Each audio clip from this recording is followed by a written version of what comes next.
Apocalipse capítulo 6, nós estamos nesse capítulo onde o Cordeiro de Deus, ele tem a autoridade para quebrar os selos, e nós já passamos pelos 4 primeiros selos que retrataram a forma pela qual o Senhor vai executar o juízo sobre a terra. Os irmãos devem estar lembrados. Nós passamos por esses 4 selos. O propósito é o propósito de redenção, propósito também de sentença, de julgamento, preparação para o fim dessa era em que nós estamos vivendo. Então, passamos por esses 4 selos. Hoje nós vamos tratar do 5º selo.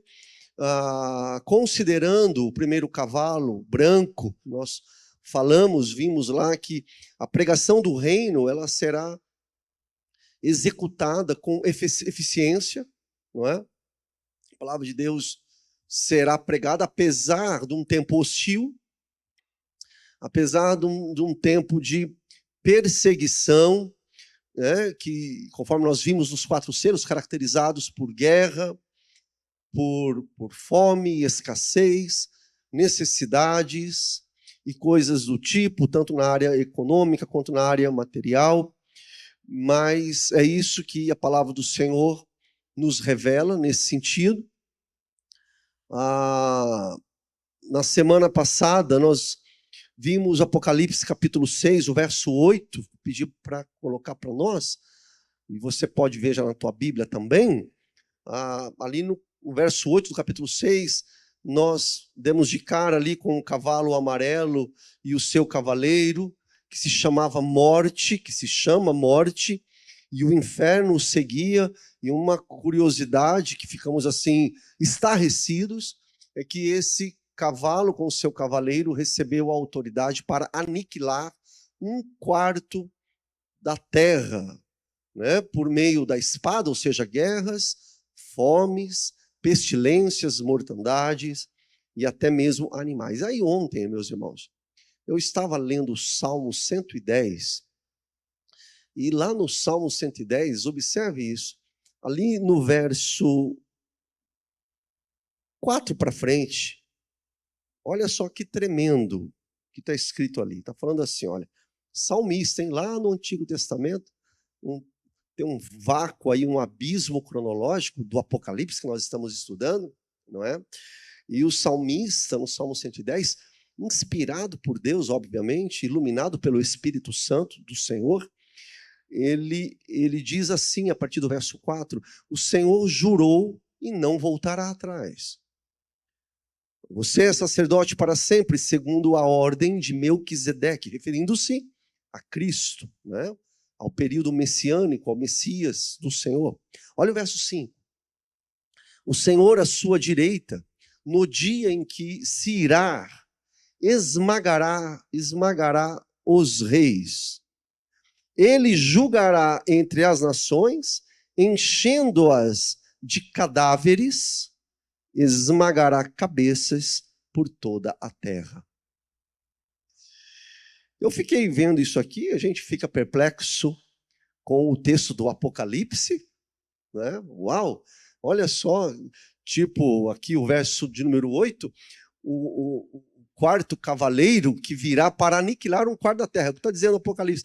E a gente fica assustado com o Apocalipse, mas veja, os avisos do Senhor já acontecem, igreja, desde os primórdios, desde aqui do tempo do Antigo Testamento, até mesmo aqui no tempo dos Salmos. Eu acho uma coisa incrível. E o Senhor ele vai revelando, já está revelado na sua palavra, antes mesmo do texto neotestamentário, nós vemos os planos do Senhor sobre a face da terra. Então, gostaria de dividir e compartilhei aqui com os irmãos, anote isso aí, eu já coloquei lá no cantinho da minha Bíblia, aqui o Salmo de número 110, que tem uma profunda ligação ali com esses selos que nós estamos estudando. Vamos ver aqui o 5º selo. Abra sua Bíblia, então, aí no capítulo 6, no verso de número 9 até o 11. Vamos ver o 5º selo nessa noite.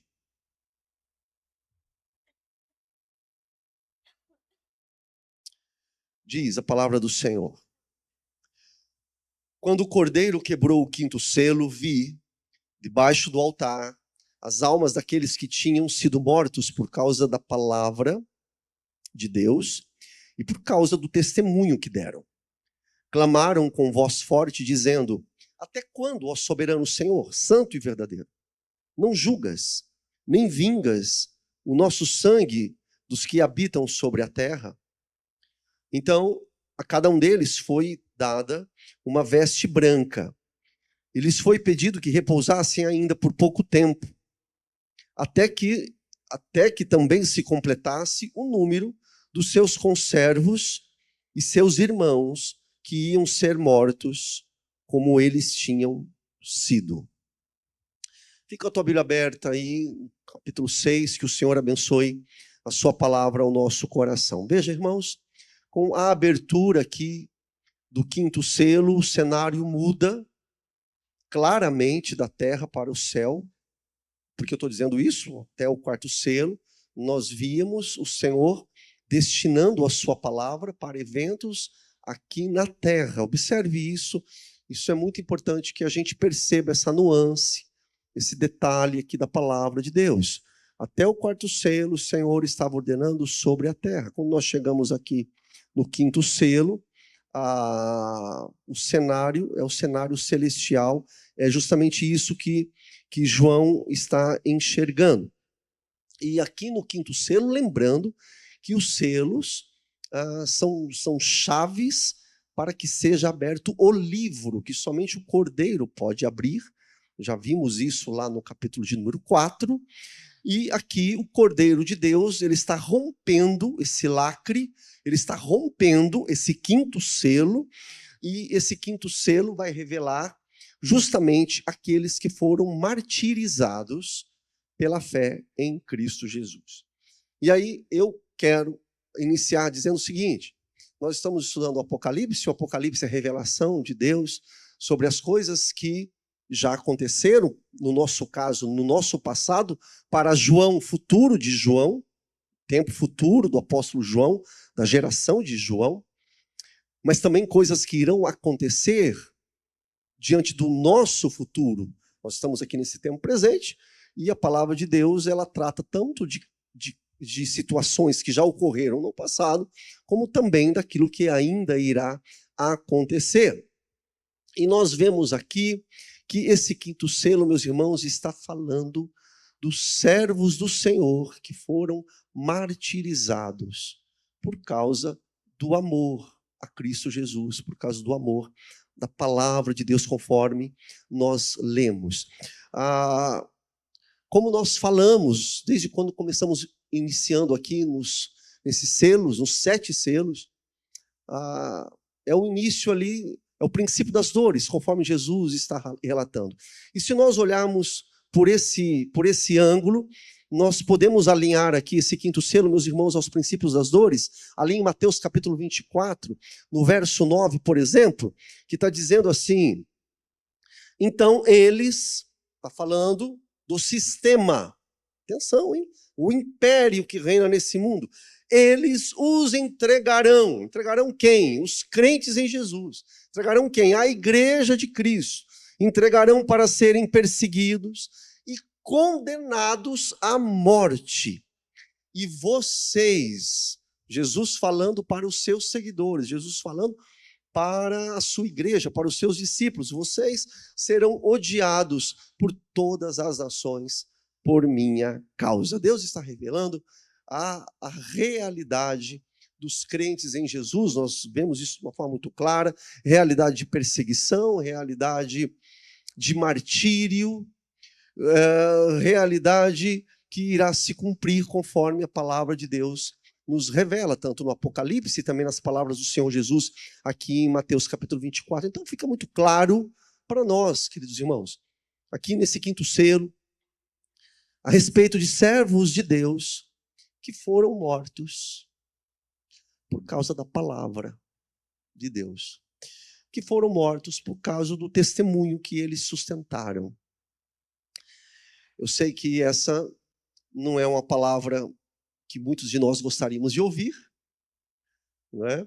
porque nós somos ávidos por bênçãos aqui na Terra, mas, na verdade, quando nós temos uma amplitude da visão daquilo que Deus revela ao nosso coração, na verdade, queridos, o Evangelho do Senhor, a palavra de Deus, está sempre em oposição a esse sistema aqui corrompido. E a proposta de Jesus aos verdadeiros crentes é o seguinte: é de rejeição a esse mundo e de braços abertos, de aceitação ao reino de Deus. E é por isso que o próprio Senhor Jesus está colocado aqui, ele está dizendo, não são palavras minhas, palavras do nosso Senhor. Ele está falando, olha, está dizendo, vocês vão ser perseguidos, vocês serão condenados. Nós lemos agora no Apocalipse servos de Deus que passaram pelo martírio, que tiveram seu sangue derramado por causa da palavra de Deus e porque sustentaram o testemunho da fé. Então isso aqui é muito claro, servos de Deus que foram mortos por causa do amor a Cristo Jesus. Então, meus irmãos, permita-me aqui enfatizar aquilo que nós temos falado desde o início, quando se trata do Apocalipse, esse gênero apocalíptico, aquilo que a palavra de Deus quer nos ensinar, essas visões que o apóstolo João tem, e que nós estamos trabalhando em cima delas. Certamente, meus irmãos, é muito importante que a gente tenha o entendimento de compreender que João, quando ele tem essa visão, e quando ele escreve aquilo que ele está vendo, o objetivo não é de transmitir uma imagem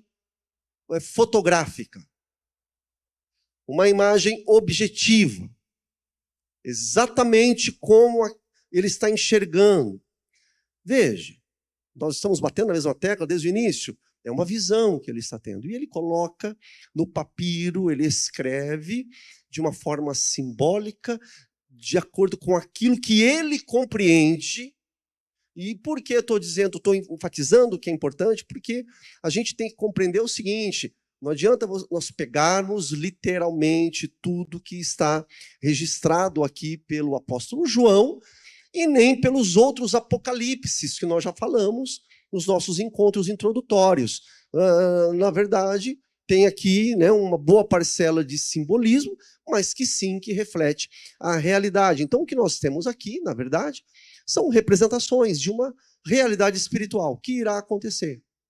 Que vai acontecer, é certo, vai acontecer. O Senhor revelou. Entende?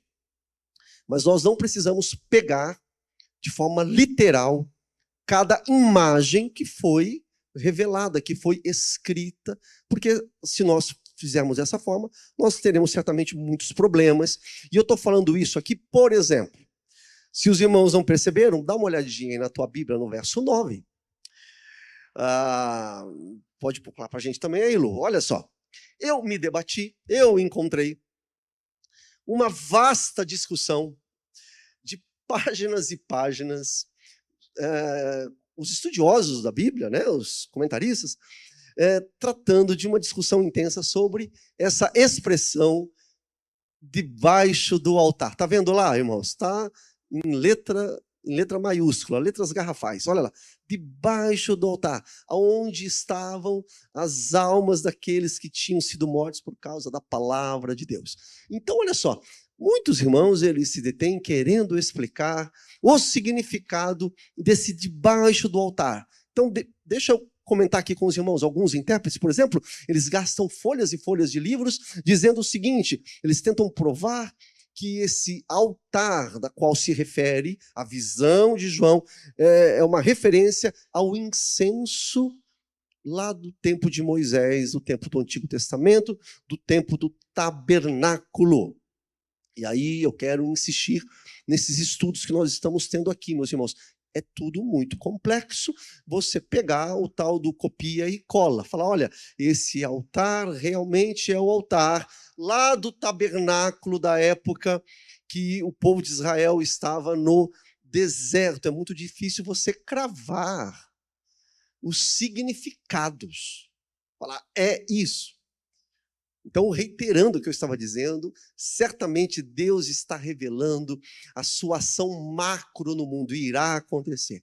Difícil é quando nós nos apegamos a cada expressão e queremos cravar realmente que é isso e é aquilo, e aí realmente é uma dificuldade. Olha só, esse altar que João viu, sintetizando vários comentaristas, percebam, irmãos, quando nós falamos do altar lá no Levítico, por exemplo, lá no tempo do tabernáculo, certamente lá naquele altar, ali era o local de sacrifício onde era derramado sangue. Então é bem possível que sim, que seja uma referência, que seja uma alusão a esse altar lá do Antigo Testamento, considerando-se, inclusive, que João é judeu, né? E conhecedor da lei de Moisés, da história de Israel. Então, certamente, pode ser que sim, que ele esteja fazendo uma referência, porque, olha só, lá no Antigo Testamento, coloca para mim Levítico capítulo 4, olha que coisa interessante, nós fomos buscar ali. No Antigo Testamento, o sangue daqueles animais que eram sacrificados, eles eram derramados, sabe aonde? Na base do altar, está lá, ó.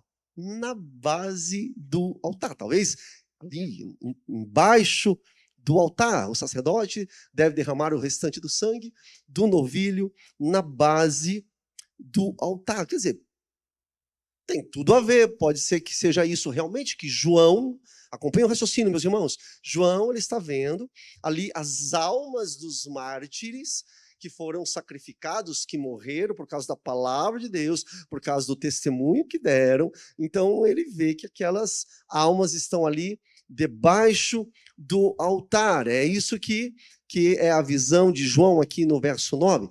Por exemplo, o apóstolo Paulo, ante a sua morte, olha a palavra do apóstolo Paulo em 2 Timóteo, capítulo 4, versículo 6. Dá uma conferida na tua Bíblia, ou veja aí. Paulo diz assim, olha, eu estou sendo já oferecido como o que, gente? Sacrifício. Quer dizer, né, o sangue de Paulo, ele falou, estou sendo oferecido como sacrifício. Você confere isso ali em 2 Timóteo capítulo 4, em Filipenses ele também faz uma referência no capítulo 2, versículo 17. Muito bem. Mas, por exemplo, sobre essa questão do altar, meus irmãos, nós vamos encontrar outros dizendo que o altar, na verdade, é o local onde se concentra as orações dos santos e que não tem nada a ver com o altar lá do Antigo Testamento, lá da época do tabernáculo. Quando eu comentei aqui com os irmãos que João ele tem uma visão, e é muito complicado a gente conseguir cravar realmente o significado, é porque ele está tendo uma visão. E uma coisa que é muito importante, João vê uma visão, sabe do quê? Da glória de Deus. Então ele vê o altar, ele vê o templo, ele vê o trono, e a gente percebe que muitas vezes, naquilo que ele escreve, no discurso dele, ele cita, por vezes, o trono. O altar é uma expressão que nós vamos encontrar ainda muitas vezes aqui na literatura. Então, eu prefiro assim compreender que João, conforme ele vai escrevendo, conforme ele vai vendo, ele vai registrando, ele vai interpretando e ele vai escrevendo, e aí me lembro anotação minha daquilo que Isaías viu também. Lá no capítulo 6, no verso 1, Isaías diz assim, vi o Senhor assentado num alto e sublime trono, e as abas de suas vestes enchiam o templo. Então, nós entendemos isso, que João ele está vendo. Ele está vendo a glória de Deus, assim como Isaías também está vendo a glória de Deus, servos do Senhor como João e como Isaías estão vendo a glória, a presença sublime de Deus num alto e sublime trono, com glória, com luz resplandecente, sendo adorado. Essa é a visão aqui que o apóstolo João está vendo. Olha só, irmãos, para poder nos ajudar aqui nessa compreensão, eu coloquei aqui alguns textos que nós encontramos no Antigo Testamento, como no Salmo, Abacuque, Miqueias, entre outros textos que dão a entender, por exemplo, que o céu é o templo de Deus. E eu esqueci de me colocar aí, está aí colocado na parede, está lá, olha lá. O céu é o templo de Deus. Você vai encontrar também alguns textos que eu esqueci de trazer, quero ver se eu trago semana que vem, que o trono é o céu também. Então, na nossa finita linguagem, você sempre depara com essas expressões que, se nós quisermos entender ao pé da letra, nós vamos ter dificuldade. É o trono ou é o templo? Agora João insere o altar. Na verdade, é a presença gloriosa do Senhor, e é isso que ele está enxergando, é bem melhor do que nós olharmos de forma literal. Então, meus irmãos, João, na verdade, ele está profetizando aqui, ele está vendo, eu acho que isso realmente deve nos chamar a atenção, nós devemos colocar aqui os nossos olhos, que no fim dos tempos, todo movimento anticristo, anticristão, a besta, o anticristo, vai perseguir a igreja de forma feroz, no sentido de destruir a igreja. E quando fala-se de destruir a igreja, sou eu e você. São servos de Deus. Porque aqui no verso 9, ele vê as almas daqueles que tinham sido mortos, repare na tua Bíblia, e foram mortos por apenas um motivo, por causa da palavra de Deus. Ou testemunho que eles sustentaram do Senhor. O que nos chama a atenção? Nos chama a atenção, eu quero compartilhar isso com os irmãos, que Deus, ele não poupou esses crentes do martírio. Deus podia livrar? Sim, Deus podia livrar. Deus que é soberano, que está no controle de todas as coisas, ele não poupou. E sabe por quê, queridos? Nem sempre Deus ele poupa os seus servos do martírio. Na verdade, na linguagem bíblica, pasme, eles receberam a honra, o privilégio de morrerem por amor a Cristo. Aquilo que para a nossa sociedade é um absurdo. Comentei na nossa classe de EBD no domingo de manhã, que nós fazemos parte de uma geração muito mimada, ensimesmada, que queremos construir o nosso palácio aqui nessa era. Mas quando você olha para os antigos, os nossos irmãos do passado, eles entendiam que era uma honra morrerem por amor a Cristo. E é incrível que nós percebemos que na história, o Deus que está no controle de todas as coisas, ele pode poupar, mas Deus não poupou essas almas que estão ali sob o altar. E na verdade, nós olhamos para o Apocalipse, vai chegar o tempo onde muitos serão sacrificados ainda por amor a Cristo Jesus, por causa de Cristo Jesus. Lembre-se, por exemplo, que o apóstolo Pedro, diz a tradição, Pedro, ele recebeu, para ele foi uma honra, foi uma expressão de louvor e adoração, morrer por amor a Cristo. Inclusive, diz a tradição que ele não quis ser crucificado como Cristo, mas ele pediu que fosse crucificado de cabeça para baixo, porque ele não se sentia digno em ser crucificado como o seu Cristo, o seu Senhor. Então foi uma honra para ele. Então, meus irmãos, enquanto nós vivemos num tempo onde, segundo o Apocalipse, falsos crentes irão apostatar, e não serão poucos, amando mais o presente século, amando esse mundo, se rendendo às exigências do anticristo, adorando o anticristo, apostatando-se por causa da sedução do mundo, ou apostatando-se por causa da perseguição do mundo. A palavra de Deus diz que fiéis serão selados pelo Espírito Santo de Deus, ao ponto de chegarem a derramar o seu próprio sangue como testemunho. Preferirão a morte do que a apostasia. Preferirão a morte do que negar a Cristo Jesus. Isso aconteceu desde os primórdios da igreja, ao longo da igreja, e certamente assim também será o fim. Então, meus irmãos, apesar da nossa vida atualmente assim muito confortável, porque é incrível, né? O pessoal hoje gosta de ser crente, nós gostamos de ser crente, as igrejas estão aí abarrotadas, é tudo muito confortável, muito bacana, muito som, muita luz, muita música, muito show. Apesar de todas essas coisas, nós não podemos fazer vista grossa para uma vida madura em Cristo Jesus, muito importante. Nós não podemos fechar os nossos olhos, não podemos deixar de compreender, de entender que o Novo Testamento enfatiza repetidamente, seja no Antigo Testamento, seja nos Evangelhos, nas palavras de Jesus, seja nas cartas apostólicas, seja no Apocalipse, que a igreja, por natureza, é um povo mártir.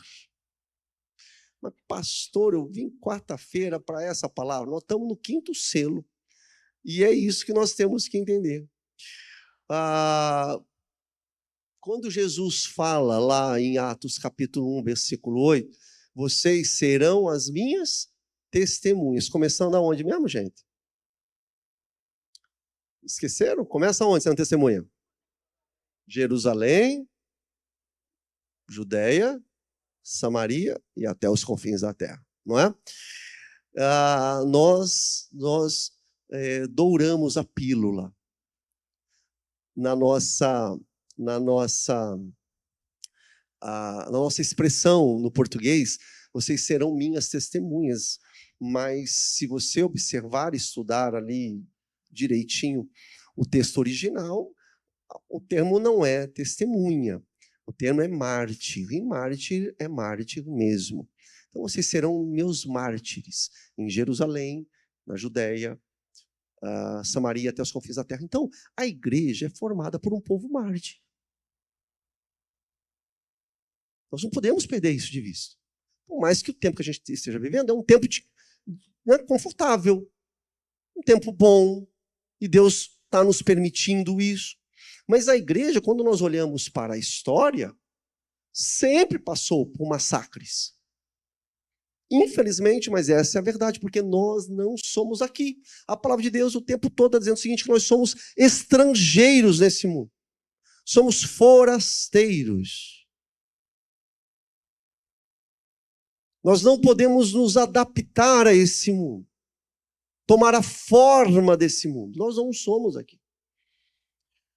Na história, por diversas vezes, milhares e milhares de cristãos passaram pelas arenas, campos de concentração, câmara de gás, degola, piras e coisas do tipo, por amor a Cristo Jesus. Isso nos faz lembrar, meus irmãos, que Jesus, ele nos ensinou que quem quer ser seu discípulo é caminhar atrás do mestre.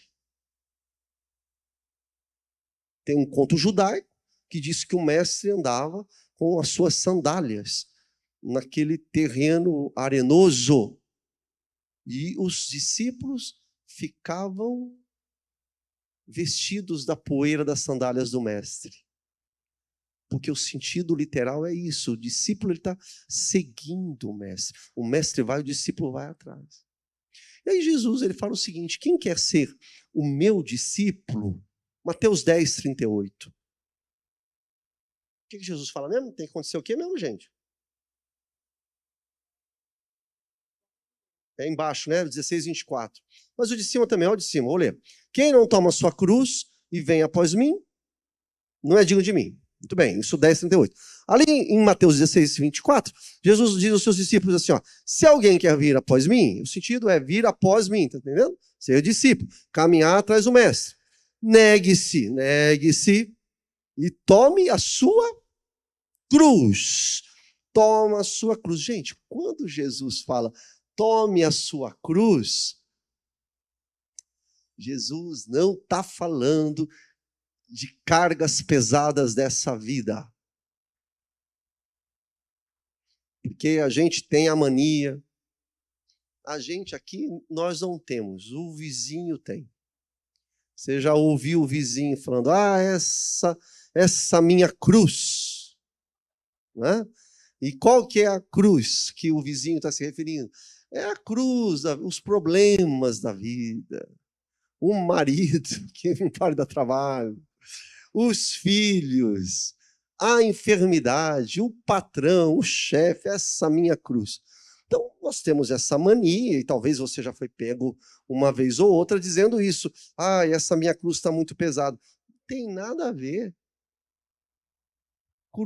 Viu? Problema na vida todo mundo tem, o crente, o descrente, entendeu? O santo do Senhor, o incrédulo, o cético, todo mundo tem problema. Na verdade, meus irmãos, quando Jesus está falando de tomar a cruz, nós temos que olhar para o contexto. O contexto lá no primeiro século, a cruz nada mais era do que um instrumento de morte. Né? Cruz é um instrumento de maldito é aquele que é pregado no madeiro. Cruz é morte. Então, quando o Senhor está falando, tome sobre si a cruz, Jesus está querendo dizer o seguinte, olha, negue-se.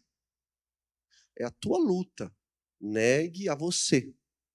Negue os seus desejos. Negue a sua carne. Falamos domingo, cuidado com a concupiscência dos olhos, com a concupiscência da carne, soberba da vida. Negue-se. E aí Jesus, ele diz o seguinte, olha, tome a sua cruz. Ou seja, o significado é isso mesmo, é morrer, se necessário, pelo Evangelho. Esse é o significado de tomar a cruz. Cada discípulo de Jesus, verdadeiro, em essência, é um mártir. Tá pesado, hein, pastor? Mas é justamente isso. E o Apocalipse nos aponta para essa direção. É disso que o texto do evangelista João está nos ensinando. Então, nós precisamos ter a grandeza, meus irmãos, de entender, queridos, aqueles que nos visitam aí pela internet, que nós temos a graça de Jesus, não apenas no sentido de segui-lo, a graça não apenas no sentido de sermos abençoados, de termos a presença do Espírito, isso é graça, mas também temos a graça, se necessário, de morrer por Jesus.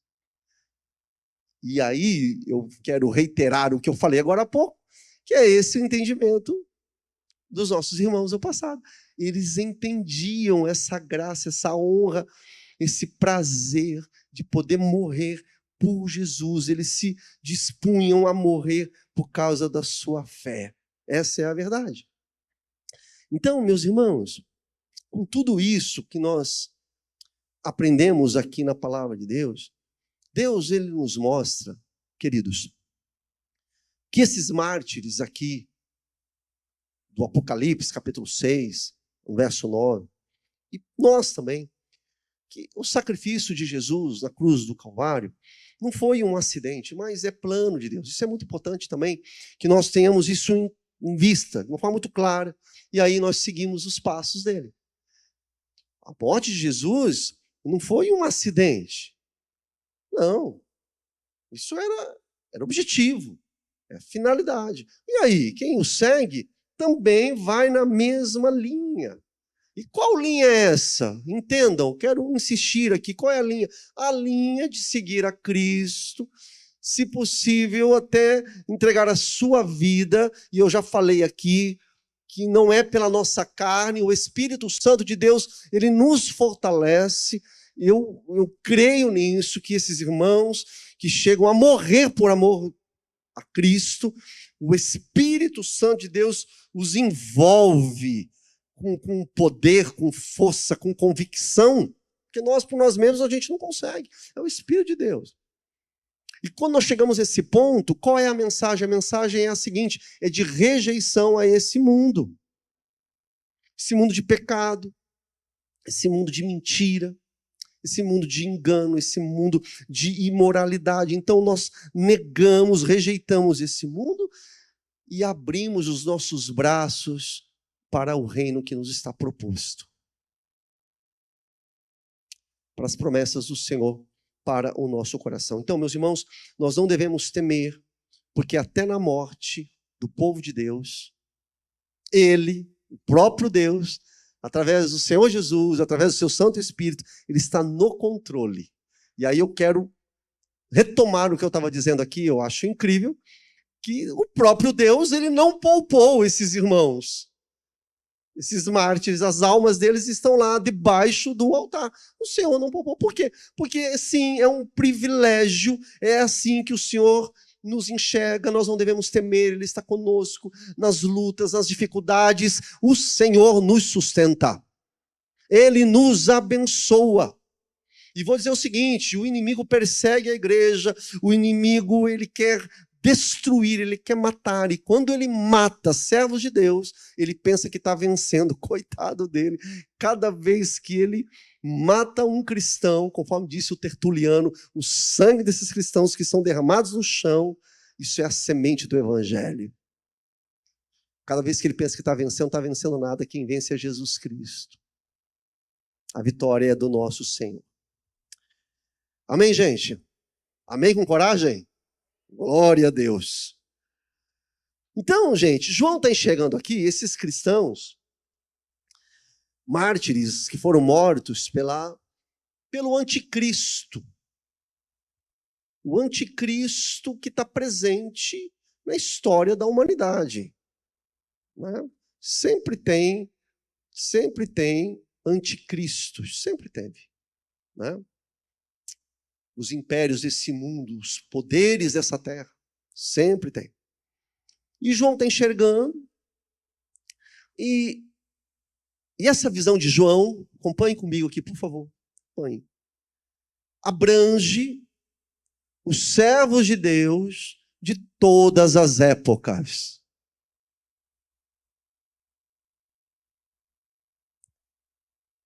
Deu para entender ou não? João está vendo as almas, acompanha a tua Bíblia aí, daqueles que estão lá, né, sob o altar, debaixo do altar, e eles, a gente vai chegar daqui a pouco no versículo 10 lá, eles estão clamando a Deus para que o Senhor os vingue. Quem são essas almas? Servos de Deus de todas as épocas, de todos os tempos, começando pelo primeiro. O primeiro mártir, que foi morto por causa da sua fé em Deus. Alguém se arrisca a me ajudar aqui? Quem falou aí? Vou pagar um chocolate depois. Abel. Né? Começando Abel, o primeiro crente que foi morto por causa da sua fé em Deus. Cabra bom, hein? Teologia, é isso aí. O Abel, é isso mesmo. Olha só, em Gênesis 4:10, Deus disse a Caim assim, depois de ele ter matado o seu irmão Abel, a voz do sangue do teu irmão clama da terra a mim. Coisa incrível, hein? Então tá lá. O martírio de Policarpo, de Esmirna, em 155 depois de Cristo. Veja que coisa interessante. É isso que sempre acontece. E ele, o Policarpo, meus irmãos, ele recebeu uma proposta de liberdade. Ele falou, olha, você vai estar livre, está tudo bem, você pode voltar para casa e você vai jantar nessa noite com a sua família. Está ótimo, basta o quê? Basta você negar o seu Cristo. Negue-o e está tudo bem, você vai passar a noite com a sua família. Quem não quer passar a noite com a família? Que bênção, né? Por isso valorize passar a noite com a sua família. Dê valor enquanto você pode. E então foi feita essa proposta para o Policarpo. Ele tinha que jurar fidelidade a quem? A César, o imperador. Ele tinha que jurar, mas ele negou a si mesmo e morreu por amor a Cristo. Então perceba, meus irmãos, a visão de João aqui refere-se ao seu passado, desde Abel. João está lá, faz uma linha cronológica, ano 95. Ele está vendo lá as almas. Almas de quem? Todos os seus irmãos do passado. Abel, Estevão. É antes de João. O irmão dele. Qual é o nome do irmão do João mesmo, gente? Hã? O Tiago, que morreu no capítulo 12, pela espada de Herodes, como discípulo de Jesus Cristo. Então, todos esses aí estão ali. E aí, tenta entender aqui, da perspectiva de João, aqueles que estão à frente de João, como Policarpo, por exemplo. João está no ano 90. Policarpo está ali em 150. Então, é isso. A alma desses servos de Deus que foram martirizados por amor a Cristo.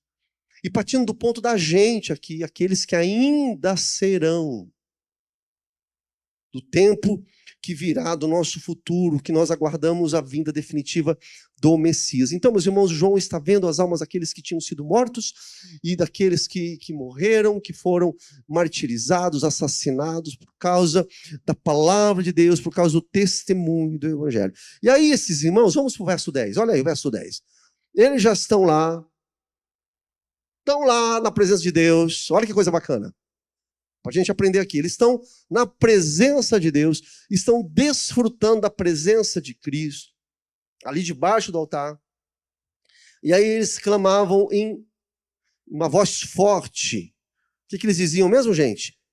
Vamos lá comigo? Até quando, ó soberano, santo e verdadeiro, não julgas o nosso sangue dos que habitam sobre a terra? João está vendo que Deus, o soberano Kyrios, o soberano Senhor, santo e verdadeiro, e ele clama para que o Senhor ouça o clamor deles por justiça contra aqueles que foram perseguidos, mortos aqui na face da terra, né? Os algozes dos cristãos.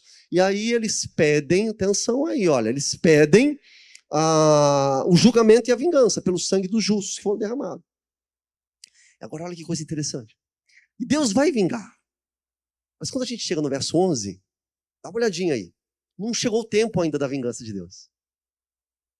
Não é a hora ainda. Né?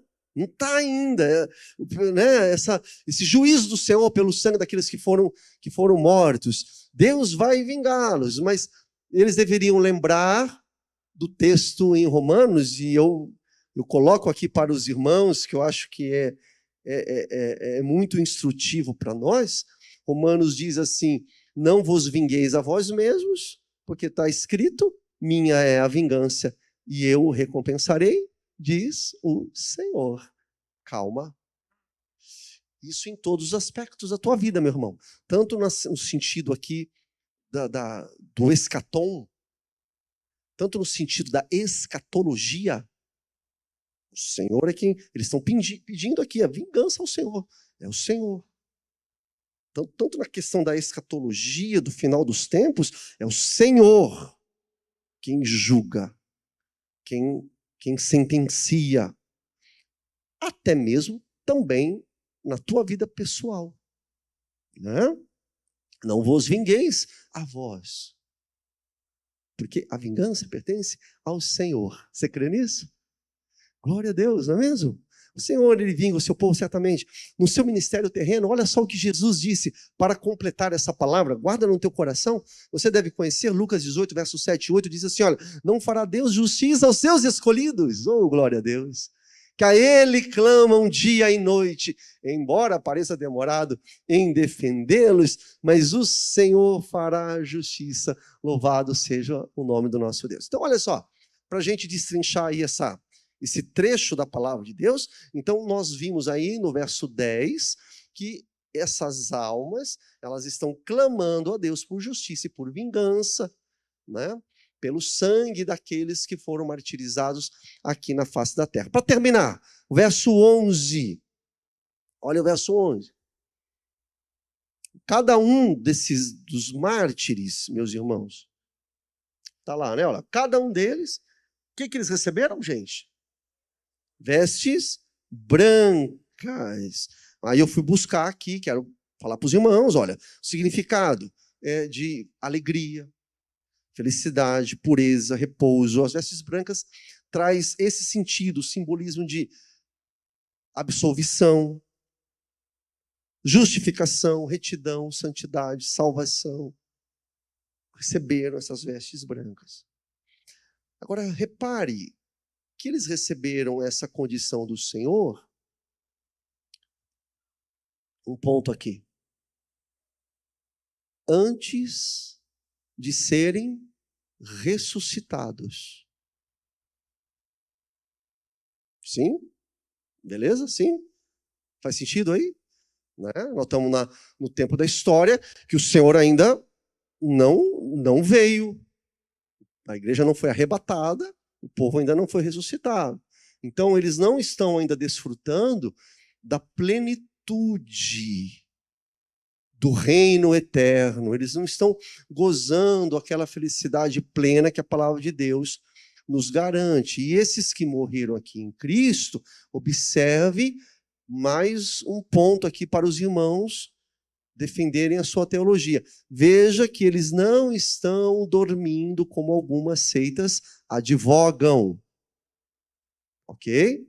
Eles não estão dormindo, eles não estão apagados lá. Então nós temos aqui mais um apontamento das atividades daqueles que morreram em Cristo Jesus e aguardam o reino eterno. Nós já temos, acho que aqui mesmo nesse ponto nós já falamos alguns pontos, mesmo quando Jesus ele conta lá a parábola do rico e do Lázaro, você vê que Lázaro está lá no seio de Abraão, que é uma expressão hebraica para quem está na presença de Deus, o Altíssimo está lá no céu. Mas veja só que aqui nesse verso 10, né, essas almas, elas estão ali, foram mortos, ainda não ressuscitaram, mas estão na presença de Deus. Nós vemos aqui que essas almas, portanto, meus irmãos, olha que coisa interessante. Aqui no texto de Apocalipse, só para que você marque aí, no capítulo 6, no verso de número 11, as almas, elas estão vivas mesmo fora do corpo ainda, porque o corpo não foram ressuscitados, os corpos dessas pessoas não foram ressuscitados, mas estão conscientes, não estão dormindo, estão na presença do Altíssimo, estão com Cristo, guardado por Cristo, aguardando o reino definitivo do Senhor, o novo céu e a nova terra. Louvado seja Deus. Por isso que quando a gente faz o velório, fala assim, olha, já está na presença do Senhor. E os crentes que estão lá falam, glória a Deus.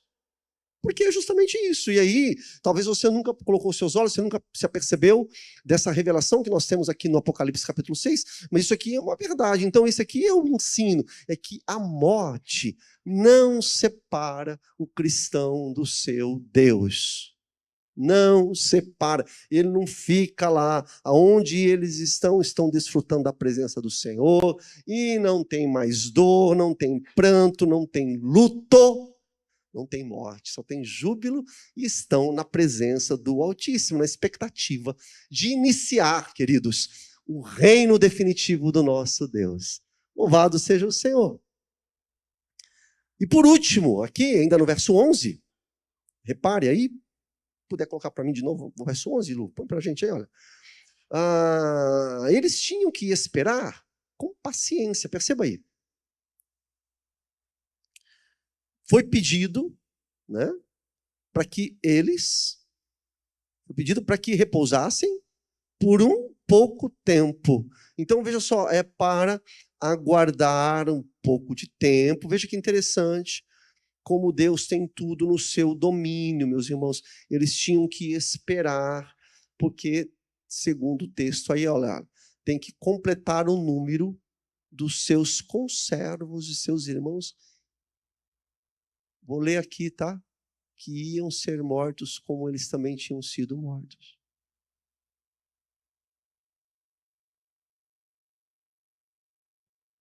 Eles iam ser mortos da mesma forma como aqueles mártires morreram por amor ao soberano Quírios, soberano Senhor. Veja mais uma vez, quando nós falamos do Apocalipse, nós estamos falando de um texto que ele não é literal, então a dificuldade aqui nós não podemos tomar, pelo menos assim, isso eu não vi nenhum escrito, é o meu entendimento, meus irmãos. Nós não devemos tomar esse número que tem que completar como uma equação matemática. Entende? Mas o Senhor está dizendo aqui que um aspecto representativo, né? Uma linguagem metafórica, podemos dizer, o Senhor está dizendo justamente isso. Fala, olha, ainda não é hora de... Porque veja, qual é a cena, qual é o cenário? Aqueles irmãos estão clamando por vingança, estão clamando pelo juízo de Deus. E aí a visão está mostrando para João que ainda não era a hora do fim, apenas isso. Olha, falta um pouco tempo ainda.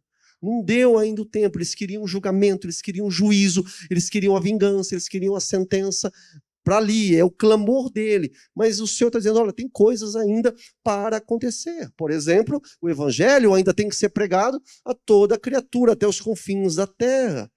E muitos dos conservos daqueles irmãos ainda sofreriam, ainda passariam por martírio. E, do ponto de vista nosso agora, pleno agosto de 2024, ainda passarão. Ainda sofrerão até chegar o tempo determinado de Deus. O fato, meus irmãos, é que as perseguições aos cristãos, isso é fato, amadurecem o juízo de Deus. Quanto mais perseguem, mais se aproxima ao fim de todas as coisas. É assim que a palavra do Senhor nos mostra. Quanto mais o mal acha que tem sucesso, que tem êxito, que tem vitória, uau, estamos vencendo, não vencendo nada. O juízo de Deus está para ser sentenciado e a ruína será infalível aqui nesse mundo. Queridos, olha só que texto maravilhoso que aumenta a nossa fé. Deus, ele revela o seu decreto. Insisto, talvez João ele tenha uma visão, para ele está turvo, ele não consegue distinguir, talvez, né? E certamente que não. É a pergunta que a gente faz para o texto, mas ele coloca ali, mas certamente o propósito é alcançado. O Senhor ele revela para o seu servo o seu plano maravilhoso para os salvos de uma novos homens, uma nova humanidade, gente que agora foi transformada pelo poder de Deus, que receberam a imagem de Deus novamente, a imagem de Cristo. Porque no plano da salvação nós não podemos esquecer que se o pecado esmagou a terra, destruiu, estraçalhou a humanidade. Essa é a grande verdade. E é incrível nós lembrarmos que o pecado foi lançado sobre Cristo Jesus na cruz do Calvário. Sabe o que significa? Que na ressurreição todas as coisas estavam sendo recuperadas.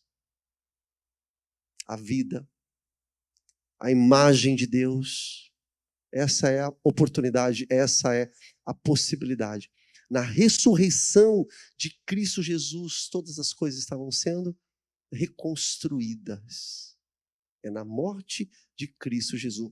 Na sua morte, o pecado foi lançado. Na sua ressurreição, todas as coisas foram reconstruídas. E feliz é aquele que aceita Cristo Jesus como seu Senhor e Salvador. Porque tem justamente essa expectativa da vida eterna. E é por isso que nós estamos aqui. Esse texto que nós lemos mostra o plano maravilhoso de Deus para os salvos. Uma nova humanidade, novos homens, novas mulheres, feitos em Jesus Cristo. Mas esse texto aqui, para a nossa tristeza, também mostra, nesse quinto selo que nós vimos hoje, o plano da sentença de morte a todos aqueles que rejeitam a Deus e o seu Filho Jesus Cristo. Por isso, é tempo de nós nos arrependermos. Falar, Senhor, tenha misericórdia de mim. Isso aqui não é uma história. Isso aqui é verídico, isso aqui é verdadeiro, é palavra de Deus. E feliz é aquele que tem ouvidos para ouvir aquilo que o Espírito diz à igreja. Convido você a ficar de pé, a orar comigo. Coloque a sua vida na presença do Senhor.